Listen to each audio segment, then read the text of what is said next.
We are surrounded by water. We are going to an island inside an island.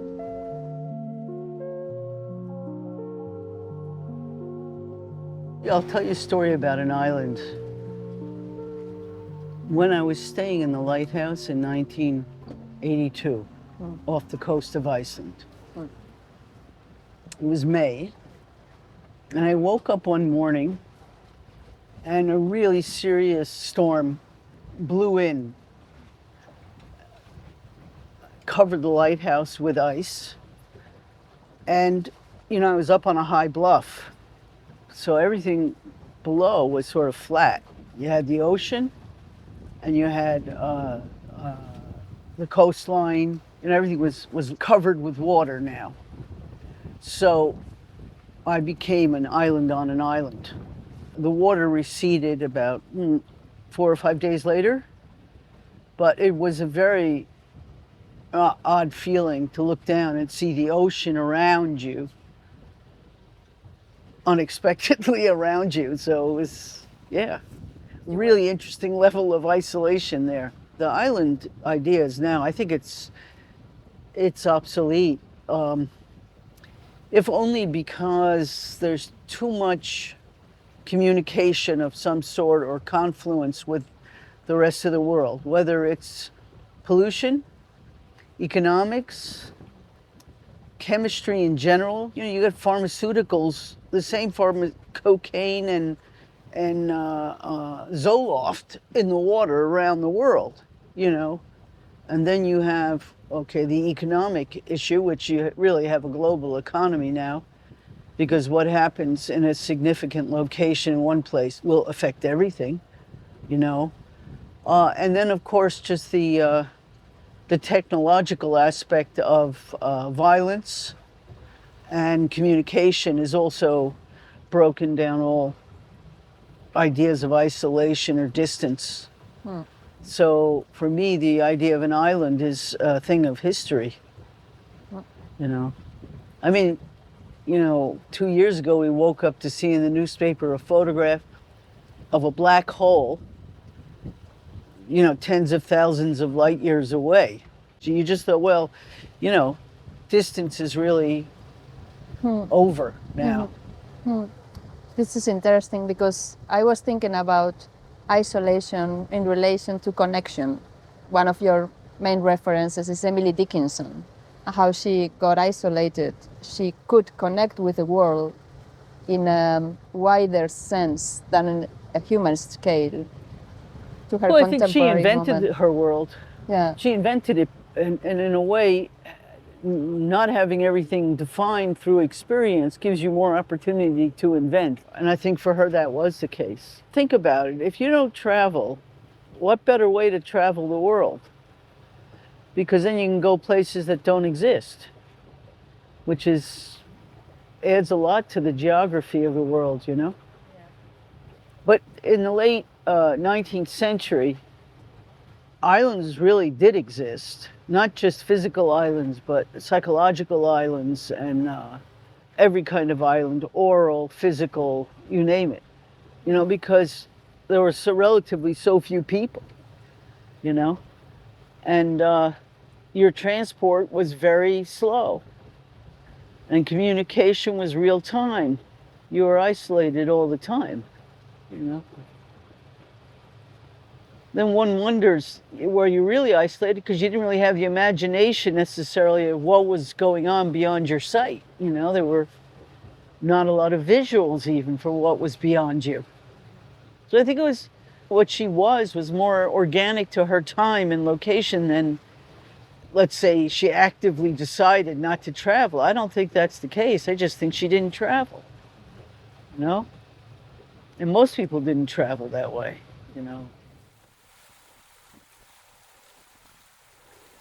When I think about Iceland, after I got going there, after the 70s, let's say the early to mid 80s, and I really was going there a lot, I would focus in on a given writer. Like, I remember reading a lot of Flannery O'Connor. Well, there isn't a lot of Flannery O'Connor, but I read her quite actively. One trip, Emily Dickinson was the big one, but then there was also people like Nabokov and a lot of these writers that I wanted to just devote undistracted time to. For me, psychologically, I wasn't alone. I was really, these authors were very alive in my local setting. These conversations with authors from today or from other time, it's all the time like in a very natural way with you in the work. No? Now that you mentioned Flannery O'Connor, I remember this tale, The River. Oh yeah. On the one hand we have the river, so the water, the baptism, Yeah. and the naming. Yeah. So these elements, you know, the element of water, the element of the word, the element of the name, the element of classification, and you are all the time like navigating between all these, in between the sensing, the naming, the words. Through your work, one can go very far, studying references, qualities, materials. It's emanating all the time something. Yeah, I mean, there's just like it's like a spider's web of roads, ways in and out, and things connecting and building up, and I think a lot of the time I'm not even aware of a lot of it, you know, but there's only a limited amount of activity in my artistic life that's visual, purely visual. And otherwise there's all this other level of interaction that creates networks of flow, or that I feel more at home in. I find that sometimes, like socially, we understand isolation as getting apart from society. But I prefer to think about isolation in terms of connection, like how to be isolated from certain things allows you to connect, also with a certain type of attention. You know, Absolutely. A lot of people are afraid to be alone. A lot of people can only be alone for so long, and then they feel disconnected. And I'm sure given enough time, pretty much everybody will feel that disconnection. But before I get to that, I go vertical. There's just a lot of... What do you mean vertical? Rather than going vertical is like, instead of going horizontal and spreading out. Yeah. With incremental change, or this kind of the image of a franchise, something that's happening again and again and again in different places. Yeah. You go vertical, and everything you do is different.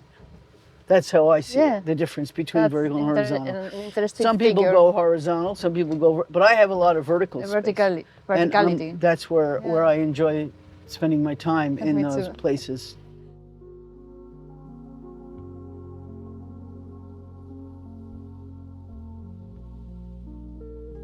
That's what your work provokes. Yeah. To want to be more and more there. Like for example here, with the glass works.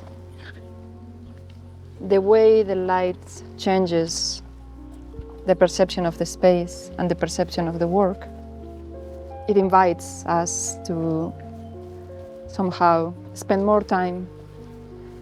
So it's not a consuming time, it's not a time that we can consume.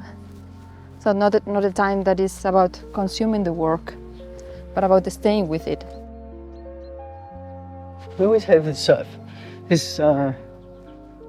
dream that the possibility of art becoming more nature, or being more nature, in the sense of its necessity. Okay. So when I was younger, I felt that very strongly, that it affected me like nature. What do you mean when you say it would affect you as nature does? To be more nature is to add to the world in a way that it doesn't deprive it of anything, doesn't take something away. You know, like most forms of production, are not much more than consumption Yeah. Yeah. in the end. But here in art, theoretically, you get to produce something potentially that transcends the consumption level. And that's how I mean nature. I remember the first time I saw the glasses, I felt it was opening some kind of space. Not only of rational doubt, but also of feeling in a very intellectual way, a feeling. Not just linked to emotions but to physical feeling. You need to be there to perceive the work, to complete this perception with your body by slightly moving. Yeah. It's not about interacting, it's not about participating, it's just about perception. Yeah, I think that as much as I talk and think, it's really, in the end, the experience is primarily sensorial. And that is what you take with you, you know. It doesn't need to be, my relationship to the work is very meditative and very metaphysical. But I think the viewers is more in the body, in the physical body, the bodily experience, including all aspects. You know, especially not just sight, but the physical capacity to be present. Presence is very much of a sensorial experience, you know. It's not a visual one so much, and a lot of my work is predicated on presence. That's it. Yeah. And kind of consciousness of a now, like being there when you are. Now is being where you are when you're there. It's extremely rare for most people, especially today. And it's really an absolute, you know, essential to get to where you are in that moment. You have to, you know, on some level, not consciously, but it is a commitment to yourself, but it's also in a non-moralistic way, it's also a commitment to the world. You know, because in that way you're taking responsibility for yourself, your relationship to yourself and the world. There is a very strong political element in that little bit of connection. The way you unfold the works in the different spaces where you exhibit and you put into relation and dialogue different works in a new form every time. Like for example here, the glasses with the key and cue pieces. When I saw that the other day, I thought, wow, it's true. I mean, they come together. Yeah, I think in this part of my life, very recently, I've been given, I've had the opportunity to do some very large shows. And I mean just real estate-wise, quite large, 20, 30,000 square feet. And that gives me the space I've always needed to show the work in its fullness. I draw, sculpture, whatever, but all these things that I do go on at the same time in my life and in my practice. But I've never really had the opportunity to show it as one thing. It was always made as one thing. In other words, you do a show of photography, that's not the way I work. The photography is not in isolation from the other stuff. It's very much informed by the other things. Granted, they're visually not continuous, but I think, again, getting back to the idea of the experiential level, which is the primary focus, they are, you know, they feed each other. And you see that. People bring that up to me now a lot. And I'm thinking, well, the only thing that's really changed is that I have the opportunity to show it in a way that reflects the practice, you know? So I'm really, I'm fortunate that way. I feel like it's a whole other level of kind of achievement or in terms of sharing the work. Yeah. And at the same time, you, display here many of the materials that conform part of your whole work, like, glass, pigments, the aluminium, language, the golds. There is a small catalog of chemical materials working there. Even being so selected, so well placed in a very straightforward way, they open so much space. Yeah, I think I got used to thinking chemically more than materially, because chemistry contains the energy and the relation within a material that gives it its final form, right? And the actual material is kind of an artifact of that chemical reality. And one of the things about material reality is it's often a masquerade, you know, whereas a chemical reality rarely is a masquerade. It's always what it is. So there is a literalness to it. But the visual part of it is often a masquerade, even if you try to strip off all the images and the posing and the falsities. You just never get there. Transparency, you know, is basically a hoax. Because even when you have something in the most self-evident state, which is what the glass is, you still have doubt. So you're just never going to get. You know, and I noticed that when, you know, social systems try to be more transparent, it just almost inspires suspicion. You know, so it's sort of, it's a kind of a utopic thing, the idea of transparency, but it's not really, I don't think it's really achievable.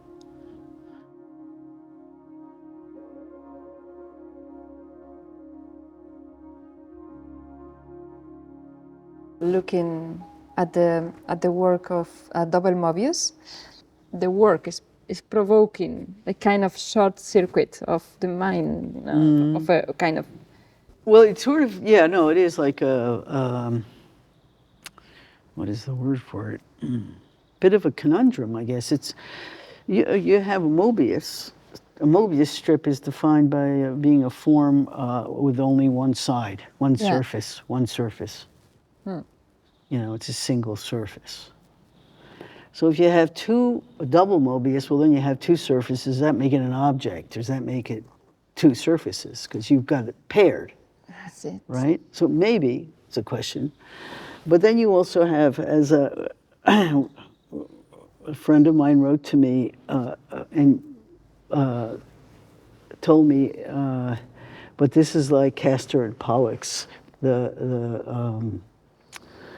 the classical figures, the brothers, one who had immortality and one who didn't, you know, and trying to share that and ultimately negating themselves. But it also comes out of, and I really love this story by Borges about the elf, which is a one-sided object, which is almost unimaginable. It is unimaginable, you know. So it's playing with all those thoughts. It's also this idea: you take infinity. Yeah. It's not relative. You can't cut it in half and have two infinities. That's it. Yeah. Or have one infinity here and another. You know, you have infinity, and it's not divisible, and it's not augmentable. I'm thinking about the matter that it is gold, actually. I mean, well, gold also is a form of, as I talk about it as perpetual virginity, but it has this, well, gold is absolutely associated with the action of immortality, right, and purity, and perfection, and more obvious things like the sun, but just that idea of something that's perfect, and I think that comes, perfection I've always thought was a mistake in a way, it was. But gold has this idea of perfection, or is the symbol really of perfection. And I think it's because it doesn't have this, it doesn't interact with what's around it. It doesn't age. It doesn't become less or, you know, alter its shape, alter its look. I find it very paradoxical, this specific work. I feel like I have a garden of paradox. I'm just growing paradox everywhere I go. Yeah. Yeah, but the paradox is a very stimulating figure. Yeah, for me it Also is. Yeah. in rhetorics and mathematics. What I love about paradox from a social point of view, it's a form of twinning, you know? It's a form of twinning. Yeah. Twinning, you know? Because you have something that appears to be this, but then it also appears to be something that contradicts it. Yeah. So, and I like that form of doubling. It's inherent in the identity, Yeah. you know?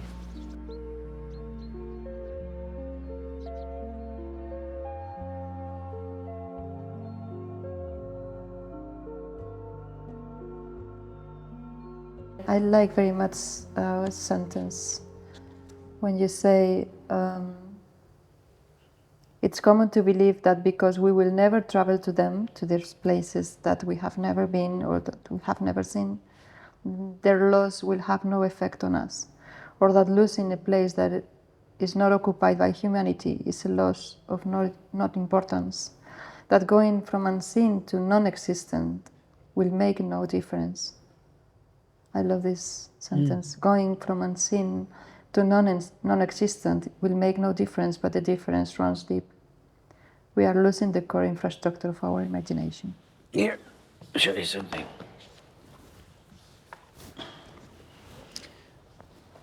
So this is all, see if I can find this one here, in the mode of these black drawings. Yeah, I saw some of them in Ludwig. Between visibility and non-existence. Yeah, it's a similar source, I think. I think this was in an early text I wrote, because that was a quote, but that's a version of it, yeah. What I wanted to bring up now, which is related to something I already shared with you before through my own work on Virginia Woolf. Virginia Woolf, yeah. Let me frame it a little bit. Is a quote present on a letter that Virginia sends to Vita Sackville-West, who was the writer, poet, and also her lover.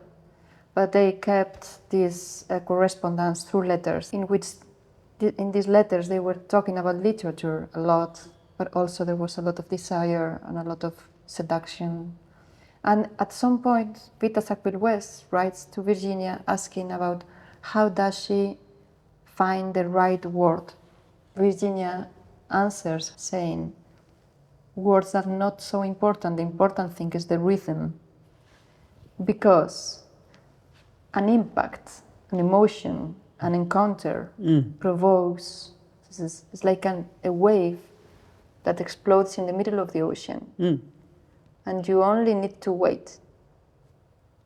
For the impact. Through the impact, like through the rhythm of that wave coming to the shore. And the only thing you need to do is to feel that wave, to encompass and to receive it on you. I was thinking about this in relation to how you, to a very specific thing in your work, is like the way you date the works. Like there is a date, which is like the conception of the work, and then there is another date, which is the realization of the work. And I was thinking about this wave in the mind, you know, something is there, so there is an impact, but when are we ready to realize it? But sometimes it takes a long time, like in Black Sphere, I was dating like 1988. And which one? Black Ice Sphere. Black Ice Sphere, yeah. 1988 to 2006. Okay, so what's going on there is in 1988, I made A-spheres, but they weren't all produced at that time. I made one, let's say. And I could afford to make one, make another over time, and probably that particular one was made in the later date.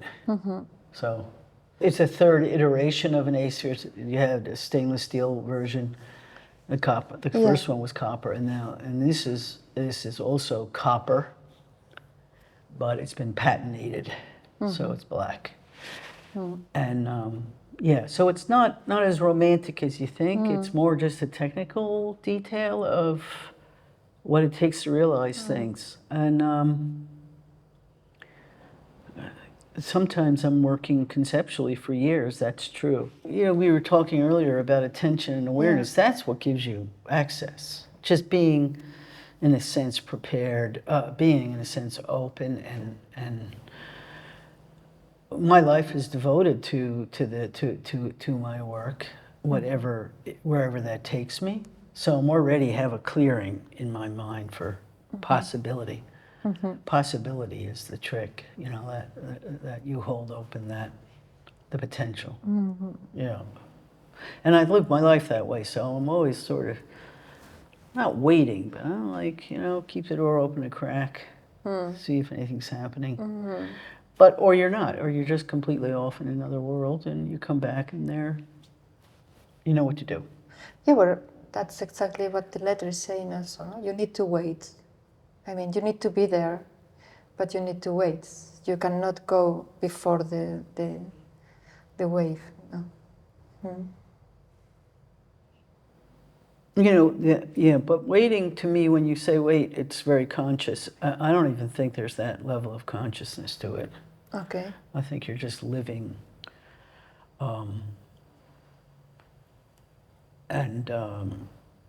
It's almost like an association occurs that brings you to a place you connect something up. And it happens more randomly, and it happens. It's like Emily Dickinson says, luck is not chance. And it's my chance.